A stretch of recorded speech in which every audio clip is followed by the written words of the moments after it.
Hey everybody, welcome back to the Price Sell Paint podcast. Today we're talking to Colten Bethel from Kennedy Painting in St. Louis. Colten's an amazing story of somebody who went from working at Six Flags, now several years later being one of the nation's top painting sales reps. We get a chance to kind of just to talk to him about his process, about how he sees his work, how he builds, bond and rapport with customers, and how he is ultimately just a great closer and a really great sales rep. So tune in. I hope you learned something today. It's a fun one. Welcome to Price Sell Paint, the go-to podcast for painting contractors and sales professionals in the painting industry. Hosted by industry experts Jon Bryant and Michael Murray. This podcast is proudly powered by PaintScout, your partner in painting success. Hey, what's up, everybody? It's another episode of Price Sell Paint. I'm Jon Bryant. We got Michael Murray here co-hosting. And we got Colten Bethel from Kennedy Painting in St. Louis. Welcome to the podcast, Colten. Oh, hey, thank you very much. Thank you very much for having me. So we're excited to talk to you because you know a thing or two about residential painting sales. We're going to get into that. But first, can you just tell us, first couple minutes here, how you got to be an expert painting sales rep?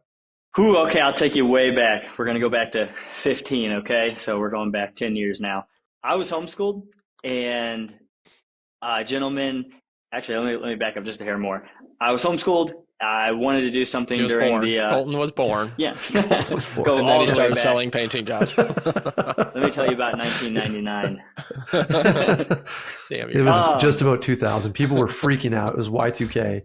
Yeah. Oh my goodness, I was in high school. But boy, it was over the summer. I wanted to get a job, and I got a job at Six Flags, got hired. I was really excited, get to look at the girls all summer long. I was going to be a lifeguard, man. I was pretty stoked, but I had an older gentleman that I went to church with. He came up to me, and he had owned his own painting company, basically just him and maybe a couple other guys. That's about the size he kept it, his whole career. And he came up and said, hey, I'm actually short on basically a gopher, go for this, go for that, this summer, would you want to come work for me? I'll teach you how to paint. And I said, I got a job at Six Flags, and it's look at girls or learn how to paint. But at the end of the day, how many girls are there at the painting company? There was, you went with Six Flags. Yeah. I should have. Because now look where I am. I'm stuck. I'm stuck in the painting industry. No, it's kidding. But it's funny how things work out. But I thought, you know what? I probably could learn something, by going to work with him. And so I told him, I worked for him all summer long. Like I said, I was homeschooled. So I just ended up continuing to work for him, for the rest of the year. I did my schooling at night, worked for him full time. I worked for him up until I turned 18, and he was great to work with as a teenager because it was like, hey, he was older, we would golf a day or two a week, and sometimes I'd show up to work and he'd say, let's go fish, and I'd say, sweet, I didn't feel like working today anyway. It was great, but I got engaged when I turned 18, and I was really looking forward to marrying my wife, and it wasn't stable. It was not there was no sort of stable income there. So I decided to start looking for a company to work for, somebody, with good benefits, somewhere that I could maybe establish a career. I started looking around in St. Louis. There's you Google painting company. I think everybody is probably at one point Google painting company.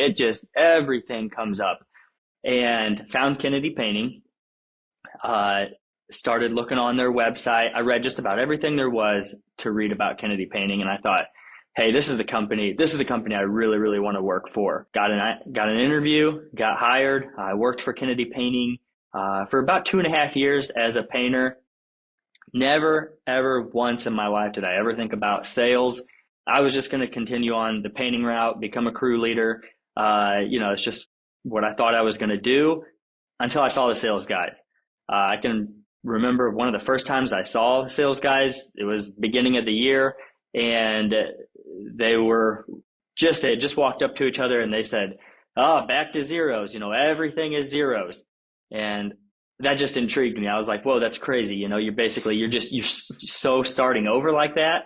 I knew I had to do this position. I waited till something kind of came available, and the hardest part was convincing Sean Kennedy to, give this position to a 20-year-old.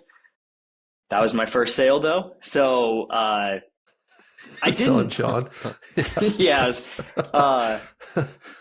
I didn't. I kind of thought it would be totally different. I got to be honest. You thought there was going to be a lot more golf and fishing involved. I did. I thought it was going to be. I thought it was going to be crazy. I'll be honest. I thought it was going to be, a little high pressure. I just thought it would be totally different. What it is it's there's so many systems. It's follow the systems, and I don't know. I just extremely enjoy it, but yet you hate it at the same time. I can't. Anybody who's done it, understands it. It's a thrill, and you hate the thrill, but like you would never want to get off the ride. You'd never want to think about going to a 9 to 5 or something like that. So it's great. We're back to roller coasters again. Been doing this position now for what'll be close to 5 years, about 4.5 years now. So I'll be with the company. I guess it is 5. Yeah, it's 5 years. So I'll be with the company 7 years this October. So great company. I couldn't say better things. Cool, man. And the marriage worked out? Unfortunately, it did. So now unfortunately, I now have. He said, "And fortunately," just in case. I think there was a glitch there. Yeah. It might have sounded. I said unfortunately, but it was a joke. Yeah. Now I've got a little boy. I've got a 2-year-old boy and a 5-month-old daughter. So it's great. It's the best thing in the world. It's the only reason I come to this job. Don't get me wrong, I enjoy it, but if I didn't have a family, man, I'd be down in Key West, Florida. I'd be a spearfishing charter guide. That would be my dream life. But no, I think I'm pretty happy with this. Cool. Well, I mean, a big reason why we got you here on the podcast is because, in that 5 years, you've become world class at what you do. And I think it's so fascinating for us to talk to people who are on the PaintScout system, who are elite performers, and try to figure out what they're doing. Because we've got this unique position now where we actually can see how people perform against each other. It's kind of one of our goals here for the next year is to bring more data to people to understand how they do. But we're excited to talk, Colton, because, I mean, as we told you before, you're in the $2 million sales rep club. So you've taken that 5 years of experience. You've done really well. There's not a lot of people in that group. There's 32 in our system. And you rank number 17 for residential sales. So there's got to be some stuff you're doing here that other people aren't doing that they can learn from. And we just want to dig into that. So quick overview, though. Are you okay sharing some numbers? Is this okay? Oh, hey, go for it. People ladle in. Okay, yeah. So we, so 2023. So that's like full calendar year. Sorry. Don't share those numbers. No, I'm just kidding. No.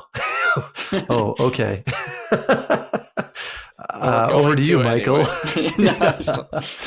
So close to $2.2 million sold. You did a lot of estimates, so we're kind of curious to how you manage your time. So it says 879. That's, of that group, one of the higher number of estimates sent out, not like actually performed. So that's kind of interesting. We've got an average job size at about $5,000, which is also, indicative of closing a lot of work. Like to get to 2.2, selling that average job size, you've brought in closed a lot of jobs. And so we want to dig into a couple of those things. I think there's some stuff in there for sure people can learn from. So let me see here. What's another interesting fact? I mean, you're closing at about 50%. So that's a ton of jobs. Like the Colten Bethel engine is working really hard. So Michael, what kind of questions do you think of when you hear that? Yeah, I mean, let's start there. So, as we're recording this, it's coming up on the end of May, right? So this will get released sometime over the summer. So we're in busy season. I think this is a good, indication. just this week or next week, or however you think of it, this month, how many estimates are you doing on a weekly basis, monthly basis during that like peak busy spring and summer rush? I need 44 a month. That's what my cookbook comes out to. I need 44 a month. In the wintertime, especially this past winter, that was a little difficult to obtain. But now, like you said, being in the peak busy season, I let the office schedule 17 a week. And I normally throw on, just from my previous customers, from some of my business development partners reaching out, I normally throw on, let's just say, average 3 to 5 on top of that, probably closer to the 3 mark. We'll say 3.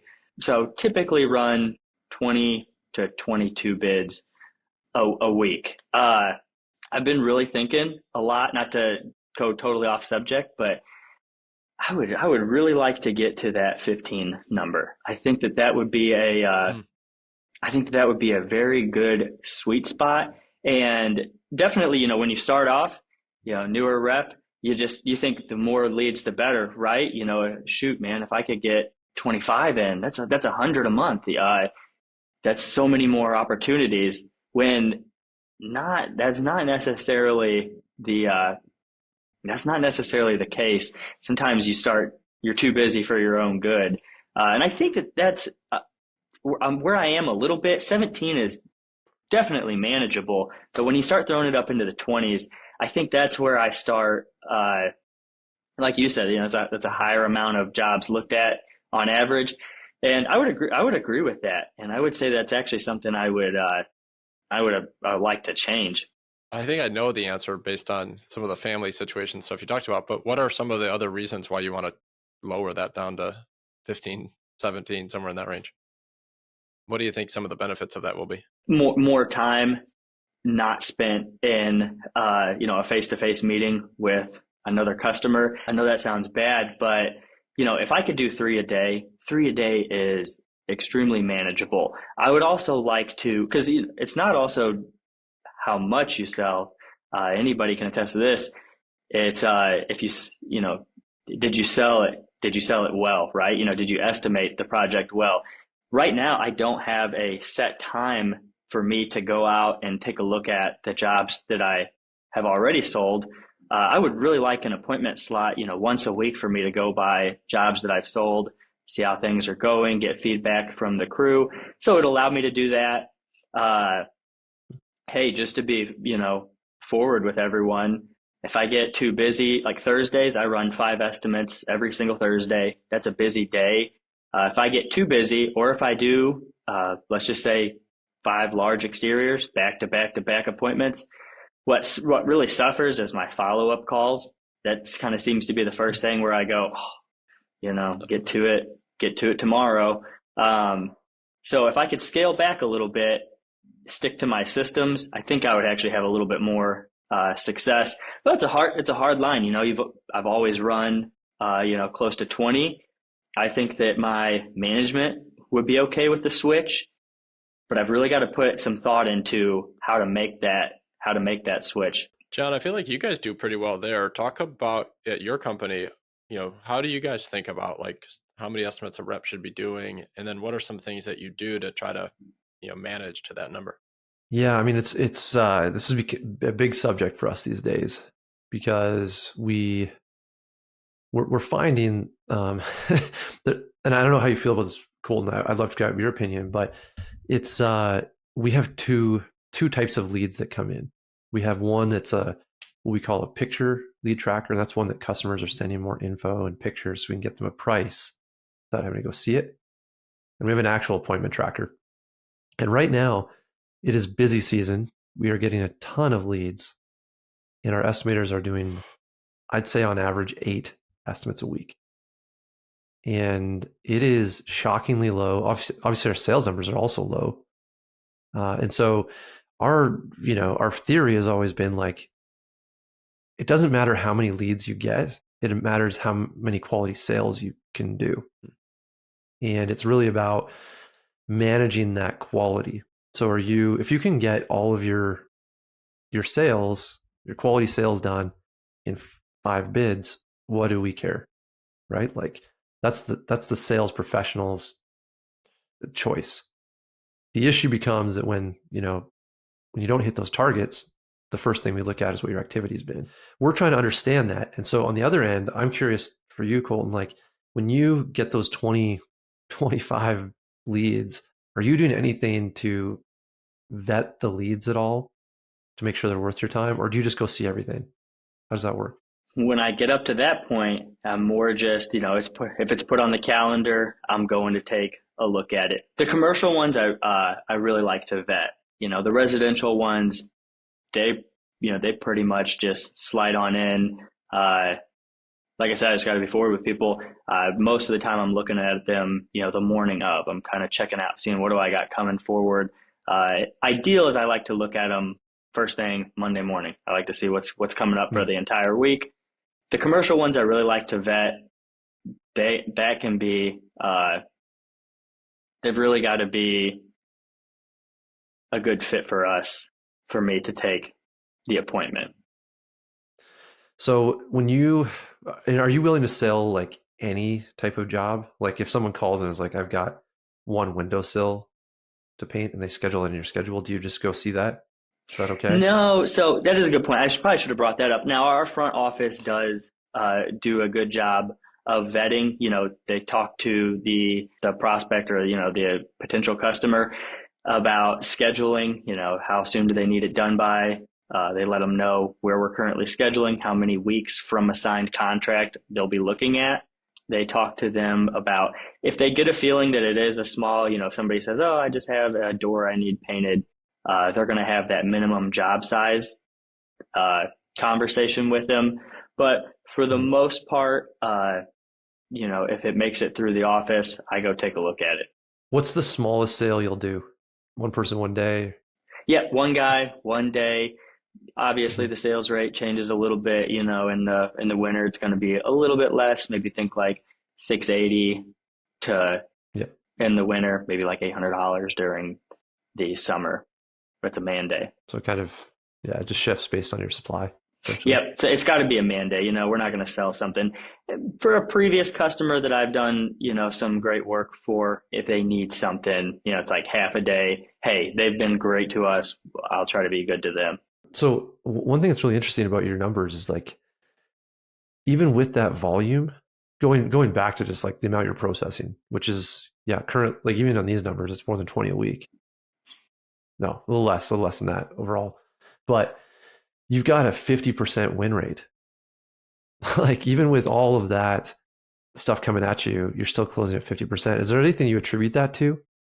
Like, is it something in your system that's different? Is it you just like showing up, being super aggressive, being like, you're gonna buy this or I'm gonna egg your house? Like what's the approach here? Because that's really impressive. I tell the customer the very first time I meet them, I know where you live now. Again, what I really think it is I think it's sticking to the system.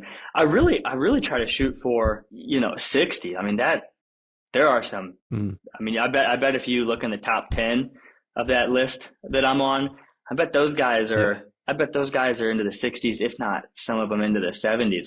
I really think that's 60 is the number to shoot for right now. But I fell a little bit short of that. I think I'm running like 50.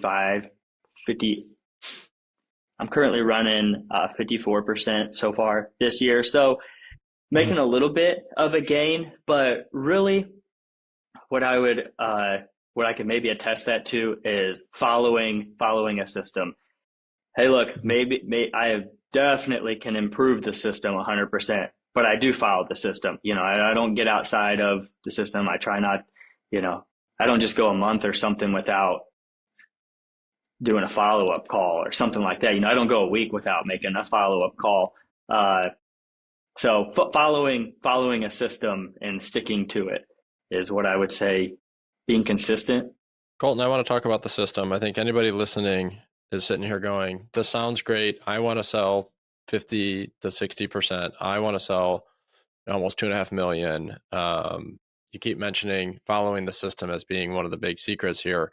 Can we dig into that system? Do you mind giving us some overview of how that system works, what that looks like? Yeah, I would be happy to kind of give you guys an idea of what I do. Like I said, there's definitely areas to improve, but I'll just give it to you straight how I do it right now. And then maybe some of the things I'm embarrassed about, I'll say that I'm, wanting to work on them. We're all a work in progress. So I love it. Babe, speak for yourself, man. Except John. Look at that hair. Please don't talk about hair. Yeah, you're talking about the engine, the Colton engine burning, man. It's burning out. I don't know what the deal is. No. But as far as the system goes, tell me if I'm getting too far into detail with this. So if he's like, hey man, that's way too much detail, give us the overview, just let me know. But I'll try to go somewhat as detailed as possible, just kind of what a regular day, what a week looks like. Get to the estimate 5 minutes early. Man, if you say you're going to be there at 10 a.m., and hey, I'm a hypocrite on some of this stuff, but if you say you're going to be there at 10 a.m., be there 9:55, sitting in front of the house, ready to go. Whenever I walk in, I try to have the same line of conversation with people, on every single project. Thank you for inviting me in. I want to give them an idea of what this process is going to look like. Before I say that, I always want to, build up a little bit of a small talk. How'd you hear about us? Are you originally from the St. Louis area? And then obviously the small talk runs out and it's time to get down to business. So I give them an idea of what we're going to do today. I ask them to basically give me a tour, show me what you want, and I'm going to ask you questions along the way, if that's okay. That's a huge one for protecting someone's okayness. Asking them, can I ask you questions? Nobody's going to tell you, no, you can't. But just asking that makes them feel more comfortable with you. So ask them, hey, show me around. I'm going to ask you questions if that's okay. And I let them know, please feel free to ask me questions. It's about the only thing they keep me around for. So please. While they're, kind of like, then they'll start walking, we'll start going to look at something, and I'll say, hey, I have about 35, 40 minutes set aside for this. Is that okay? I think all of us have probably just done a bid, and then you get to the end and they're like, hey, I had to go to work. Like, I really needed to leave for work at 15 minutes ago. I really got to get out of here. And it's like, oh man, that's not a great way to start things off. So, just making sure that they have the time set aside, and then, let them show you through what they want. Be as detailed as possible. There's so many different things. I was actually listening to one of your guys' podcasts not too long ago, and I think it was you, John, that said that, the customer maybe understands 1% of kind of the painting process. And I don't think that you could have said anything more true. I mean, I think about industries other than painting, like literally any other industry other than painting, and I have like 1% knowledge on how that works. I would have zero idea what HVAC system entails, So really helping, just breaking down the painting process, what's going to happen, how many coats of paint, if you see a water stain, explain to the customer how you're going to fix that. Not just, water stain? We're just really good at fixing water stains. You might be, but explain that to the customer. And then also, like I said, if I'm getting too detailed, let me know. But if the customer is asking for things that aren't the best in the end, you're the professional. It is your job to protect the customer's okayness, but to tell them, hey, this is opinion here, but I really think that maybe you'd be better off going in this direction. Or like, for example, painting brick. There's a lot of companies out there who will just, spray a few coats of paint on brick, and then all of a sudden they've got, peeling paint. I always tell a customer, hey, whether you use us or not, please make sure you talk with the painting company about the primer that's being used on the brick. That's a big, big thing. You could have many years of heartache if you don't just have this quick conversation up front.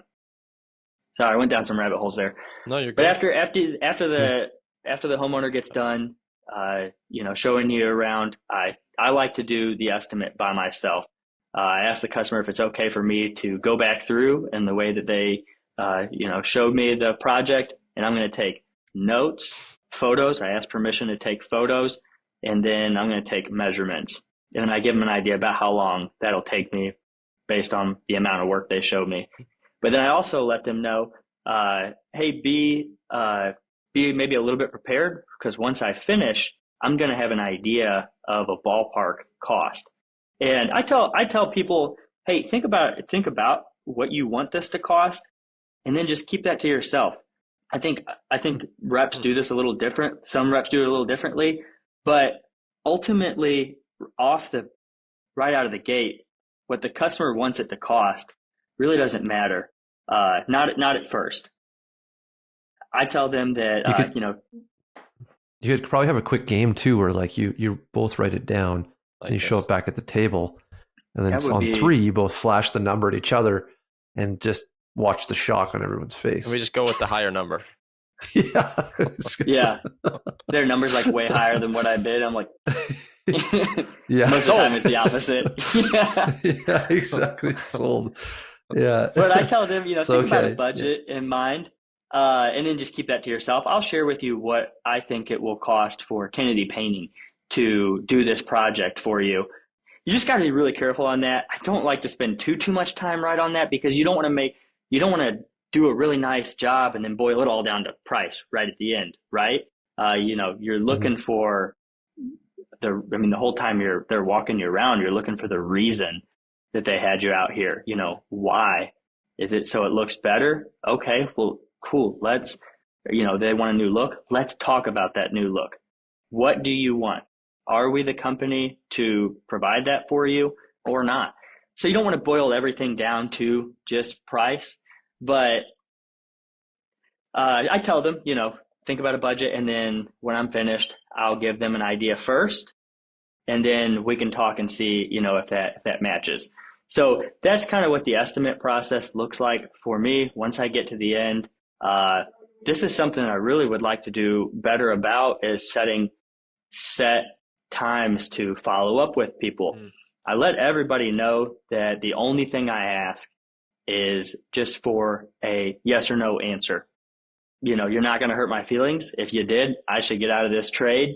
But what I really ask for in exchange for my time is just a simple yes or no answer. That's really the only thing I'm after here. Colton, what percentage of the projects would you say you get a yes or a no while you're there versus on a follow-up? And then what is like the total percentage? How many people do you never get an answer from? Do you never get closure on? What percentage? So on the spot versus ever, guesstimate. No's on the spot are very rare. I don't get very many no's on the spot, less than 10%. Yeses on the spot. This depends, during the winter, this is higher. During the summer, this is lower. But yeses on the spot, maybe 10, 15%. Maybe 20, and maybe bump that up. So somewhere around there. I would say probably 10, 15, something like that. And then what amount of, the overall amount of closure that I get. I was trying to think about this because I actually thought maybe you'd ask me this. For the most part, people do tell me yes or no. It's not too often that I have to, just click lost on somebody that isn't following up with me. But I would, it definitely is a percentage. I would probably say, 10 to 15%, something like that.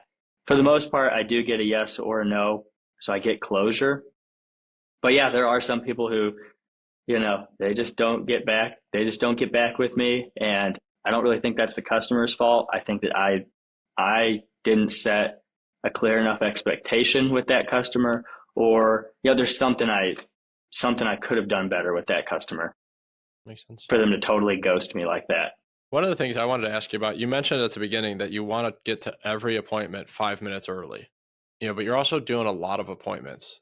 and talk about how you manage that schedule. Like, how much time do you give yourself for an appointment and then maybe drive time, as well as are there specific times of the day that you find, or days of the week that you find it to be a more optimal for doing quotes? Just talking about that schedule a little bit. Yeah, I'm not really a huge fan of quotes on Friday. I only do 2 on Friday.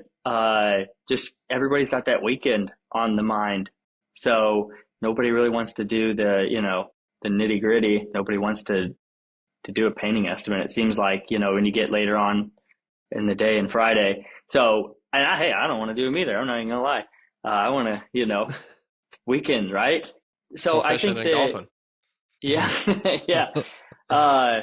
I do 4 estimates on Monday. I do from 11:30 to 4 o'clock.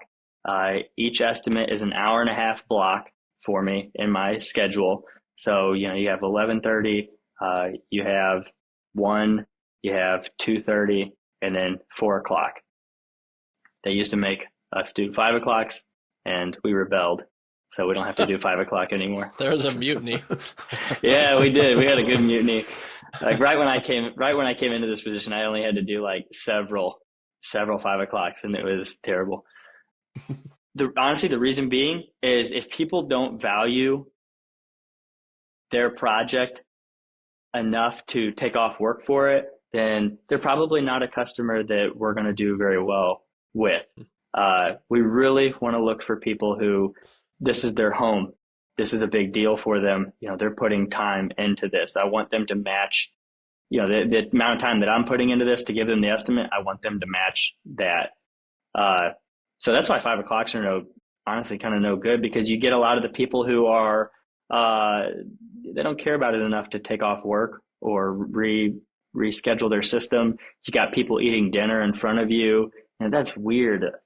That's not a good, I didn't like 5 o'clocks at all. Well, I was going to say real quick, you want to get to your family life, but they do too, right? And so there's that challenge, but it's also, the challenge of maybe trying to have all the decision makers there, right? We might have another guest come on and who says, "Hey, I only like to do appointments in the evenings and on the weekends, because oftentimes, I can get both decision makers present. In a residential situation, there might be, 2 decision makers." And so I think, I don't know that there's a right or wrong answer. I just think there's trade-offs kind of either side there. No, that's definitely true. And it probably does fall down to some, personal opinion. In my experience, we started doing some like backtracking of the 5 o'clock appointments, and our close rate was just not very good. And maybe that was our fault, because we all had it in our mind that, these 5 o'clock appointments sucked, so it could have been us skewing the system, but, for better or for worse, we got rid of them. Yeah, everybody's out there doing 15-minute appointments. They can get home and get to happy hour or whatever the heck, right? The interesting thing though, Michael, is like, I think a lot of people intuitively, I hear that argument a lot, where it's like, if only both decision makers could be home, I'd have a better chance. And we did the same experiment. Like, I'll challenge a little bit that because data is so important. Because like we started tracking that evenings and weekend stuff too. We're like, this is a waste of time. But somebody else might be having some success. I would just say, like, let's talk about data instead of about feelings, right? Like, if you feel like, I feel like it's better if the decision makers are home, it's like, show me the data, I agree. I do. The challenge though that I would have is that like none of that is going to be an actual science experiment, right? I mean, to Colton's point, if the sales rep doesn't want to be there at 5 o'clock and both decision makers are there, we might not book that job. And it has everything to do with like the sales rep not putting a good effort into it, or, rushing the process, not asking the questions, not doing all the stuff that Colton's talking about, versus, oh, look, it works really well at those mid-afternoon appointments. It's like, well, yeah, but the effort given is completely different. Right. It could also be though, like to Colton's point from before, like if it's your 5th estimate of the day and it happens to be at 5 or 6 o'clock at night, that's a big difference. Like you're probably burned out. You haven't had anything to eat. You haven't been able to go to the bathroom in the last 6 hours because you're driving from one appointment to the next. It's like, yeah, I mean, I think, anyone that's listening, that's, sales professional can relate that it's like, I might not be at my best then. So yeah, it's hard. Yeah. I think choosing it. Yeah. It's a challenge. Interesting. we lean the same way. I mean, we're much more like we're doing our appointments during the day, Monday through Friday. We'll do a little bit of stuff like Saturday mornings. I do personally when my like home schedule allows. I love doing those Saturday morning appointments. I just feel like I'm less busy. I have like more time. Homeowners feel less busy. We're just having like real casual conversations. And oftentimes like I can have both homeowners home. We're having a good conversation. I find that I book a higher percentage on the spot in that situation. But it also like cuts into home life and family and things like that. And so, at certain points, that's just not a sacrifice I'm going to make. Mm-hmm. To that point, yeah. I, as of right now, there is not really a realm in which I would consider a Saturday appointment. I think maybe I've done a couple, and it's always been, for obviously a larger job that enticed me to, come in on a Saturday. But it's all that work-life balance, right? If I was running maybe fewer appointments and had a little bit more home time during the week, it probably wouldn't be so bad to, use up the first part of a Saturday morning. So that's actually a kind of a unique idea I haven't really thought too much about. Yeah, that's very interesting, Michael. I think, so much of it is the balance of work life, for sure. I mean, closing 50%, something's working, something's doing okay. To your point earlier about, the top guys being at 60%, not really true. It's probably a bit of a falsity. 50, 55, high 50s is kind of a good spot. Unless you're a few of these people that don't. Yeah. Really? So unless you're a few of these people that sell purely on relationship. So if you just sell on referrals, maybe 70%. But if you're doing cold out, like meeting people for the first time, figuring out where they live and reminding them of that, which by the way, I mean, even more impressive if you're starting a conversation that way. I think that's super impressive. So like there's something in there in our system that you're crafted, it's working. And I think that watching that and watching how things flow is just the data can help you distinguish what's working for you. And some people are going to find different avenues. So I also think there's an aspect of just like time in the job for two factors there, right? You've been in the sales role for about 5 years, Colton, and I would imagine that your win percentages have somewhat gone up fairly steadily over those last 5 years. And I think it's one, just based on experience, and you're getting more comfortable, and that all makes sense. But I think you also, that as you get into it and you get into like that 5 to 10 year, 10 to 15 year range, you find that it's like more and more percentage of your quotes are going to be on repeat customers and referrals and, those like referral partnerships that you talked about earlier. And just like Jon just mentioned, it's like, we're not getting the Google leads and the Facebook leads. We've looked at some of the data that says there are people that are selling 65%, but like those are the key differences is, where are those leads coming from is a huge factor at that point. Yeah. I mean, that makes perfect sense. Seems surprising though. Obviously you're like shocked. So that's new information. Yeah. I just figured, every top performer was like Jim Falk, So he's so good. I think we saw, Jon, if you remember, it was like the people that have sold over 2 million last year, on average, their win percentage was around 47, 48%. Mm-hmm. Yeah. And those are the people that sold over 2 million. So we're talking top performers at this point. So yes, there are some outliers in that 60+% range, but they're very few. Mm-hmm. So yeah, but I mean, to your point, like that 50% is a bit of a sweet spot in that, like something about your system's working. And I think we can learn something from that, as well as I think once you do get too far up in the win rate, sometimes your price might be too low. So I think like you're in a really, really good spot there, to be honest. One thing I think you kind of asked earlier, what could help people out?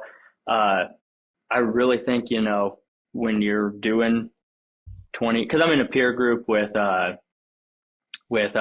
Summit, great peer group, talked with, met with a lot of different reps, all different parts of the, all different parts of the country. And, I've definitely talked with guys who run 10 bids. I've talked with guys who run, 30 bids, they're just going crazy. But I've talked a lot with people who run about 20 bids. And in my opinion, the biggest thing is you just got to be really careful because you can get underwater so quickly. If you don't do what you're supposed to do for half a day, that can turn into a messy day the next day, and then you're underwater 2 days. So getting those bids out, I have really appreciated. Jon, you own PaintScout, right? Yeah, I'm the CEO. Okay. Yeah. So I've been using Direct PaintScout. all of your complaints towards Jon. Yeah, right. I right. do, man. Nastasia knows me by We're just name. coming in hot. Yeah. No, but like I'm just really the guy on the appreciated- podcast. I have no impact on anything. Right. I really appreciate like the way that PaintScout has progressed, just like with the photos and everything, how you can attach it. You're there on the job. Get all the information while you're there at the job. Get the photos. Most everybody probably uses Company Cam. If not, try it. It's awesome. Get the photos into the contract. Get them marked up. Get everything packed into that proposal while you're there at the job, and then get rid of it when you get out to the car. Get rid of it. Those are anchors, man. Those you wake up. I'm prime example. I had to get up at 5 this morning because I had 6 bids to send out because I got underwater yesterday and I didn't do what I was supposed to do. I wasn't sending bids out right after the estimate. So once you get done with the estimate, get them out. Get them out. If you tell yourself, "Oh, I got to finish up this a little bit later," you'll forget. Get those estimates out on the spot. Mm-hmm. That's huge. I'll follow up with just a quick point. Like, we found that from our research and data, every hour that goes by after you do an estimate and you don't send your bid, you're losing a chance to a bet. You're decreasing your likelihood of winning that job. And so for those of us that think you have 2 days to get that price out, they've moved on. They're looking at something else. They're now, they have 2 other bids they're looking at. And so the faster you get this out, the better chance you have at winning. And that's a core principle of PaintScout, really, at the end of the day. I think it sets you apart too, because you ask every now and then, a customer will ask, "Hey, when am I going to get the proposal by?" And most of the time, you ask them, when are they looking to make a decision by? And then they'll say, "Oh, when can you get me the bid?" When you tell them, "Oh, well, give me 15, 20 minutes when I get out in my car and I'll get this to you." You make it sound like, "Oh, I got to get it to you, 15, 20 minutes. They go, "Oh, whoa, what? That quickly?" At least for me in my area, I mean, most companies are waiting 2 days, 3 days, a week to get the proposal. So whenever you show the customer that it's standard practice for you to give them their proposal basically on site, that I love the preview feature. Oh my gosh, that's awesome. So when you can show that to the customer, they really like that. Well, I think the other thing that it does is it just takes away a lot of the stress as a sales rep. I think there's so much stress in our lives of all the to-dos that we have in our, that we have to do. And when, as a sales rep, you get home at the end of your day and you did 4 appointments and you haven't sent any of them, and you look at your calendar and you have 4 more appointments tomorrow, and you're just like, "Oh crap, I have to find time to, finish up these quotes and email them off to the customer. And if I wait, a couple of days, Jon told me that I'm not going to sell any of them," or, and he's right.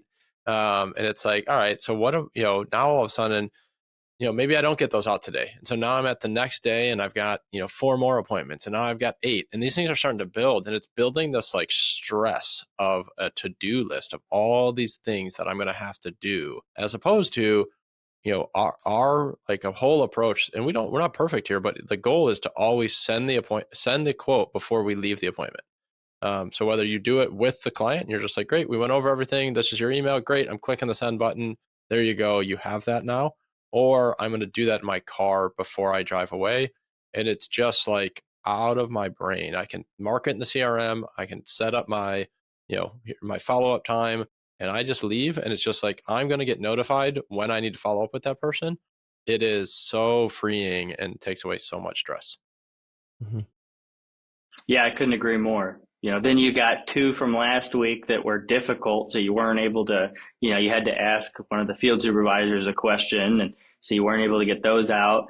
And then, all of a sudden, analysis paralysis, right?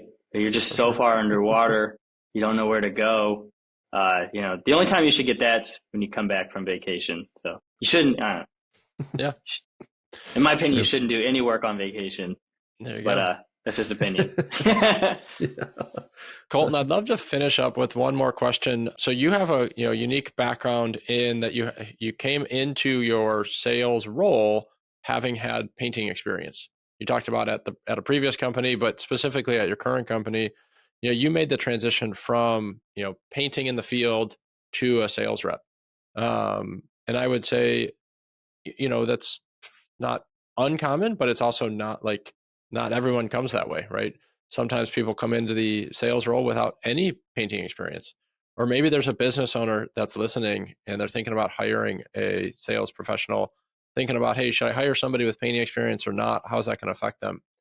From your own personal experience, how has having painting experience before your sales role affected you both positively and maybe even negatively?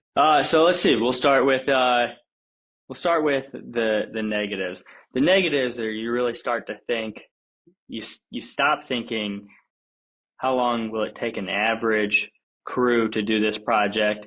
And then you start to think of, of yourself in your memory, the best painter that ever was, and ever will be. And and don't get me wrong, you got that price in the back of your mind, kind of always trying to tempt you to go lower. They won't buy it if it's higher. You got to get rid of that head trash. But yeah, you start to, you kind of think, oh, well, it'll only take me this long to paint that. So you start to mark that off. When in reality, it couldn't matter less how long it takes you to paint it. It is, how long is it going to take for, your crew to complete the work. So I would say that's a little bit of a negative sometimes. The positives are it builds a little bit of credibility with the customer. And I say a little bit because it's not like it goes that far. And at the end of the day, maybe 1 or 2 people ask me that a month, find out that I was even a painter from before. So if somebody asked me, hey, is painting experience necessary, to become a sales estimator, I would say absolutely not. I do think it is a positive whenever it's the little things that, like, unless you did the job for just years on end, that you wouldn't know about. Like what kind of primers to use in certain areas that I didn't really have to have a learning curve on. I just kind of already knew that. So that helped me in the jump up. But I would say, how much has my painting experience helped me out in this year's amount of sales? Not much. Really, this is a whole different process. What you need to know to do this job, you can learn. Yeah, no, I think that's great. I mean, I think there are, just like anything, I think there's positives and negatives. And, I think generally speaking, if you have the right person, having that background, like you mentioned, is going to help to speed up the learning curve and help you to have that expertise when you're meeting with somebody. So, well, This has been great. I mean, Colton, I really appreciate everything that you've been able to, educate our guests on. I think we had a lot of fun hearing about your background and how you got into this, crazy painting industry. And, at least until you're ready to go, what I think you said, spearfishing is going to be the next career path. I think you're doing pretty well on what you're doing right now. Oh, thanks. I think I'll stick with this. So I like it, man. Well, we really appreciate your time, and everybody that's listening in here, we would appreciate it if you would like and subscribe. I think one of the best things that you can do is share this with somebody else. Really our goal here is to help just provide some good education for those that are selling painting projects.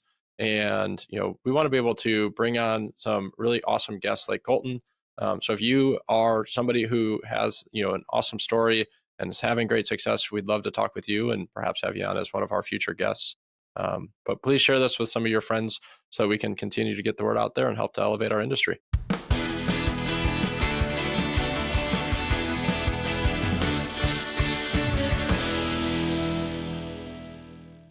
This podcast is proudly powered by PaintScout, your partner in painting success.